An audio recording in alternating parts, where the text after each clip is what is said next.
नमस्कार साथियों, स्वागत है आपका मेरे YouTube चैनल पर। आज की वीडियो में हम 20 दिसंबर 2021 को सीटेट एग्जाम के पेपर 1 में बाल विकास के आए हुए प्रश्नों को देखेंगे। वीडियो को शुरू करने से पहले आप सभी लोग चैनल को सब्सक्राइब कर लें ताकि इस प्रकार की वीडियो की अपडेट आपको सबसे पहले मिल सके। तो चलिए वीडियो को शुरू करते हैं। पहला है हमारा, निम्नलिखित में से कौन विकास से संबंधित नहीं है? ए, विकास एकल पाठ्यक्रम के साथ होता है परंतु यह एक आयामी नहीं है। गलत, विकास केवल एकल पाठ्यक्रम से नहीं होता है, यही हमें नेगेटिव कथन ढूंढना था। बी दिया हुआ, विकास ऊपर से नीचे और केंद्र से बाहर की ओर होता है। मैंने आपको बताया था सेफेलोकोडल का सिद्धांत और प्रॉक्सिमोडिस्टल का सिद्धांत। ऑप्शन सी, विकास प्रकृति और पोषण दोनों से प्रभावित होता है। यहाँ पर आनुवंशिक और वातावरण दोनों की बात की गई है। ऑप्शन डी, विकास सामाजिक सांस्कृतिक संदर्भों में होता है। सही है जी। में हमारा गलत विकल्प कौन सा है? Option number 1। अगला है हमारा, सेफेलोकोडल शीर्ष पुच्छक सिद्धांत खालिस्तान या डैश के क्षेत्र में लागू होता है। पेशीय विकास, भाषा विकास, संज्ञानात्मक विकास या नैतिक विकास? तो इसका आंसर है हमारा पेशीय विकास।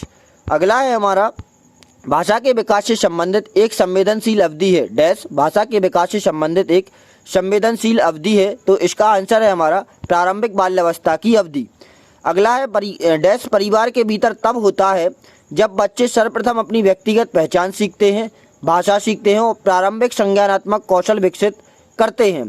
तो प्राथमिक सामाजिकरण की संस्था किसको माना जाता है? परिवार को माना जाता है। तो यहाँ पर प्राथमिक सामाजिकरण की बात हो रही है। अगला है हमारा, लॉरेंस कोहेलबर्ग के सिद्धांत के अनुसार नैतिक चिंतन किस स्तर पर समाज का प्रारंभिक परिप्रेक्ष्य ग्रहण करने पर आधारित होता है? लॉरेंस कोहेलबर्ग के सिद्धांत के अनुसार नैतिक चिंतन किस स्तर पर समाज का प्रारंभिक परिप्रेक्ष्य? तो इसका आंसर हो जाएगा हमारा पारंपरिक स्तर, जो कि सेकंड वाला रहता है। पहला है हमारा पूर्व पारंपरिक, फिर है पारंपरिक और उसके बाद है पश्चिम पारंपरिक। तो इसका आंसर हो जाएगा पारंपरिक स्तर। अगला है, प्याजे के दृष्टिकोण से नई जानकारी को मौजूदा ज्ञान में ले जाने की प्रक्रिया क्या कहलाती है? भाई नई जानकारी है जो कि उसको मौजूदा ज्ञान में ले जाने की प्रक्रिया क्या कहलाती है? तो इसका आंसर हो जाएगा हमारा अनुकूलता। अनुकूलता क्या होता है? जो हमारे लिए मौजूद ज्ञान है, जो हमें किसी चीज़ के बारे में ज्ञान है, उसको हम नए ज्ञान से जोड़ दें तो ये कहलाता है अनुकूलता। अगला है हमारा, मीना ने शब्दों का उपयोग करना यह समझना आरंभ किया है कि शब्द वस्तुओं को निरूपित करते हैं। वह भी तार्किक रूप से तर्क करना आरंभ कर रही है, हालांकि वह संरक्षण नहीं कर सकती। जिन प्याजे के अनुसार मीना संज्ञानात्मक विकास की कौन सी अवस्था में है? तो इसका आंसर हो जाएगा हमारा पूर्व संक्रियात्मक अवस्था, जो कि पहली अवस्था है। अभी मीना उसी अवस्था में है। अगला है, समीपस्थ विकास के क्षेत्र की अवधारणा किसके द्वारा प्रस्तुत की गई है? तो इसका आंसर है हमारा लेव वाइगोत्स्की। समीपस्थ विकास के क्षेत्र की अवधारणा इनके द्वारा दी गई है। अगला है, कौन सा कथन लेव वाइगोत्स्की के सिद्धांत के मूल सिद्धांत को उचित रूप में वर्णित करता है? अधिगम एक अचेतन प्रक्रिया है, अधिगम एक सामाजिक गतिविधि है, अधिगम अनुवांशिक रूप से क्रमोदेश है, अधिगम एक असंतत प्रक्रिया है जो कि 4 चरणों में होती है। तो मैं आपको पता है कि वाइगोत्स्की ने समाज को महत्वपूर्ण माना है अधिगम में, तो हमारा ऑप्शन भी सही हो जाएगा, अधिगम एक सामाजिक गतिविधि है। अगला है, सार्थक अधिगम के प्रोत्साहित करने वाली शैक्षणिक रणनीति का एक उदाहरण, जिससे सार्थक अधिगम हो, कुछ अर्थ निकले उस अधिगम का। नियमित व्यक्तिगत प्रतियोगिता। मैंने आपको बताया था लगातार प्रतियोगिता से ही बच्चों में उबाऊपन या बच्चे कम इंटरेस्ट ले लेते हैं सीखने में। अगला है हमारा, मौखिक दंड का प्रयोग। हमें दंड भी नहीं देना चाहिए बच्चों को। अगला है हमारा, समान रूप से कठोर रूप से संरचित पाठ्यक्रम। कठोर रूप से संरचित पाठ्यक्रम हमें नहीं लेना है। इसका यदि लचीला पाठ्यक्रम होता तो वह आंसर हो सकता था। अगला है, केवल अधिगम के आकलन के बजाय अधिगम के लिए आकलन पर ध्यान केंद्रित किया जाए।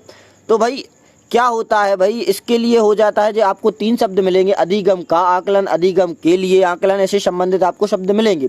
तो एक रहता है अधिगम का आकलन, मतलब जो हमने पूरा सीख लिया है, सीखने के पश्चात आकलन करना हो जाता है अधिगम का आकलन। और अधिगम के लिए आकलन क्या हो जाता है? भाई जो हम सीख रहे हैं साथ में उसी में आकलन करते जाए, तो दोनों चीज़ें साथ साथ चलती हैं तो हो जाती है अधिगम के लिए आकलन। ये हमारा आंसर हो जाएगा। अगला है, निम्नलिखित में से कौन सा विकास सिद्धांत इस बात का समर्थन करता है कि संज्ञानात्मक विकास एक बच्चे में प्रतीकात्मक भाषा के विकास से पूर्व होता है? मतलब संज्ञानात्मक विकास बच्चे में प्रतीकात्मक भाषा के विकास से पूर्व हो जाता है। प्याजे का संज्ञानात्मक विकास का सिद्धांत, वाइगोत्स्की का सामाजिक सांस्कृतिक सिद्धांत, एरिक्सन का मनोसामाजिक विज्ञान का सिद्धांत या बंडुरा का सामाजिक शिक्षण का सिद्धांत? तो इसका आंसर हो जाएगा हमारा प्याजे का संज्ञानात्मक विकास सिद्धांत। अगला है, निम्नलिखित में से कौन सा एक शिक्षक द्वारा लैंगिक रूढ़िवादिता को दूर करने के लिए कक्षा में अपनाए जाने वाला प्रभावी अभ्यास नहीं है? नकारात्मक ढूंढना चाहिए। लिंग पक्षपात का विरोध एक पॉजिटिव चीज़ है। कक्षा में लड़के और लड़कियों के बैठने की अलग अलग व्यवस्था। सी, लैंगिक भेदभाव पर चर्चा, ये भी पॉजिटिव है। और ऐसे उदाहरणों का उपयोग जो लड़कों और लड़कियों को गैर अनुरूपतावादी भूमिकाओं में दिखाते हैं, यही भी सही है। इसका है ऑप्शन बी, हमें अलग अलग नहीं बैठाना है। इससे क्या होगा, उनमें लैंगिक लैंगिक रूढ़िवादिता को बढ़ावा मिलेगा। अगला है, पारो अपने पिता की बढ़ईगिरी की दुकान में सहायता करती है, जहां वह अपने पिता द्वारा सिखाई गई तकनीकी का उपयोग करके लकड़ी के टुकड़े को सफलतापूर्वक मापती है। उसे हाल ही में EWS योजना के तहत एक पब्लिक स्कूल में भर्ती कराया गया है, जहां वह शैक्षणिक मांगों को पूरा करने में असमर्थ है। विशेष रूप से इस स्थिति में शिक्षक को चाहिए। पारो से कहा जाए कि उसके पास पढ़ने की क्षमता नहीं है, गलत। प्रत्येक बच्चे के पास क्षमता होती है पढ़ने की। अगला है, परीक्षण दे और बार बार अभ्यास को प्रोत्साहित करे। ये आंसर हो सकता है, लेकिन इससे भी अगर उचित कथन मिलेगा तो हम देखते हैं। पारो के लिए पाठ्यचर्या और अध्ययन सामग्री को प्रासंगिक बनाना, स्कूल के बाहर प्राप्त उसके गणितीय अनुभव को एकीकृत करना, यह हमारा सही आंसर हो जाएगा।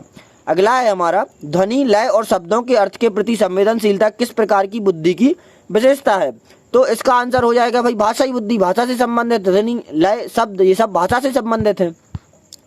अगला है हमारा, एक सामाजिक रचनात्मक कक्षा में मूल्यांकन की कौन सी विधि का प्रयोग या कौन सी विधि को प्राथमिकता दी जानी चाहिए? सामाजिक रचनात्मक कक्षा, संयोगात्मक परीक्षाएं, एक शब्द उत्तर वाले वस्तुनिष्ठ प्रश्न नहीं, क्योंकि रचनात्मक कुछ नया करने की बात कही जा रही है, तो वहां पर एक शब्द वाले वस्तुनिष्ठ प्रश्न नहीं लिए जाएंगे।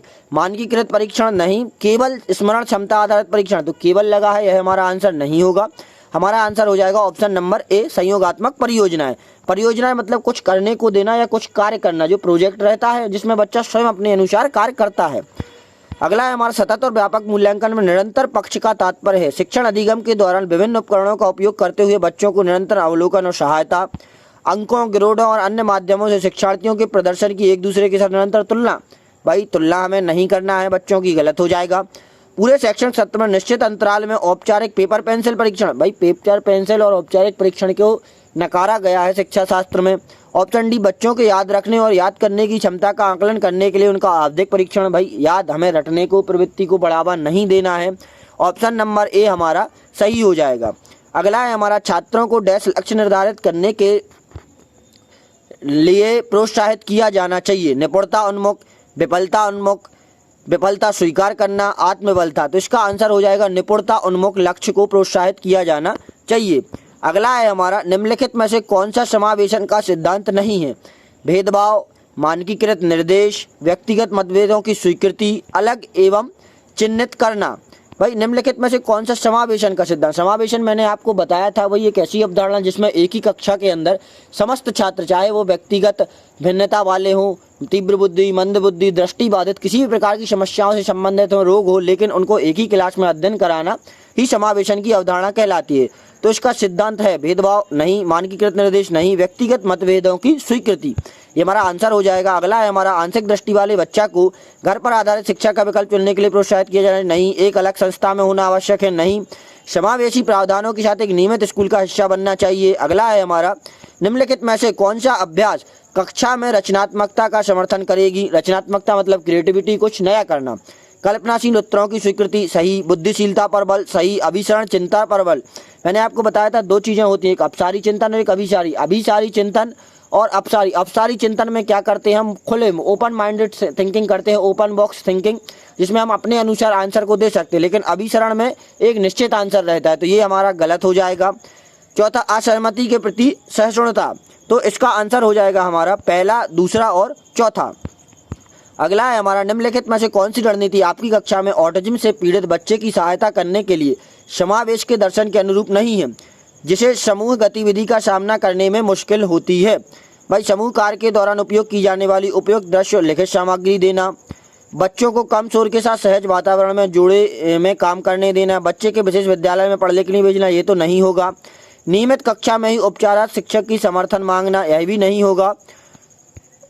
निम्नलिखित में से कौन सी रणनीति आपकी कक्षा में ऑटिज्म से पीड़ित बच्चे की सहायता करने के लिए समावेश के दर्शन के अनुरूप नहीं है? तो अनुरूप मतलब समावेशन में एक ही साथ अध्ययन कराना पड़ता है, तो जहां भी हमें पृथक्करण की बात कही गई होगी वो हमारा आंसर नहीं होगा, तो इसका आंसर हो जाएगा ऑप्शन नंबर सी। प्राथमिक कक्षा में शिक्षक को छात्रों को प्रश्न पूछने के लिए प्रोत्साहित किया जाना चाहिए।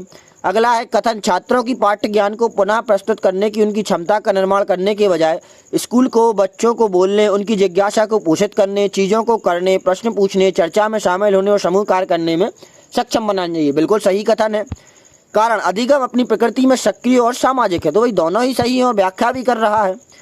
किसी विशेष विषय के भीतर ज्ञान और संबंध को व्यवस्थित करने और उनका प्रतिनिधित्व करने के लिए ग्राफिकल उपकरण के रूप में जाना जाता है विखंड, अग्रिम आयोजक, स्मरक शक्ति, अवधारणा मानचित्र। तो इसका आंसर हो जाएगा हमारा अवधारणा मानचित्र।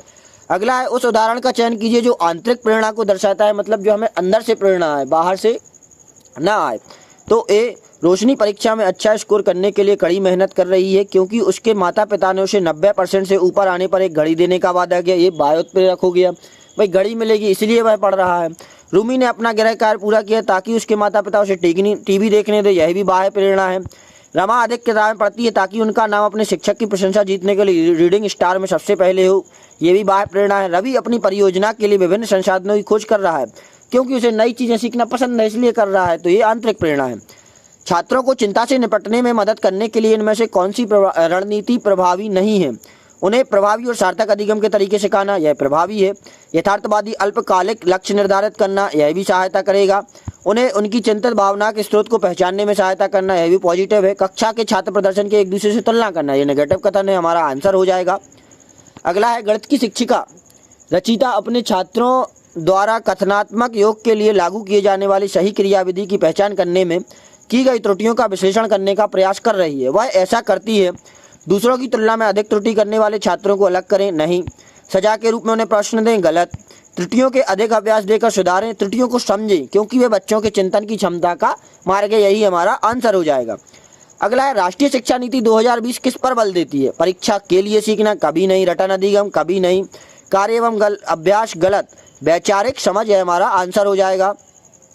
अगला है, बच्चे सबसे अधिक अर्थपूर्ण ढंग से सीखते हैं व्याख्यान और प्रत्यक्ष निर्देश के माध्यम से, बार बार यांत्रिक अभ्यास नहीं। जब वे सक्रिय रूप से कार्य और गतिविधि में लगे हो तो वह सबसे अधिक अर्थपूर्ण ढंग से सीखते हैं। अगला है हमारा, छात्रों को उपयुक्त सामग्री की एक श्रृंखला तक पहुंच प्रदान करना और उनको सीखने को स्वयं निर्देशित करने का दायरा बढ़ावा देने का एक तरीका है।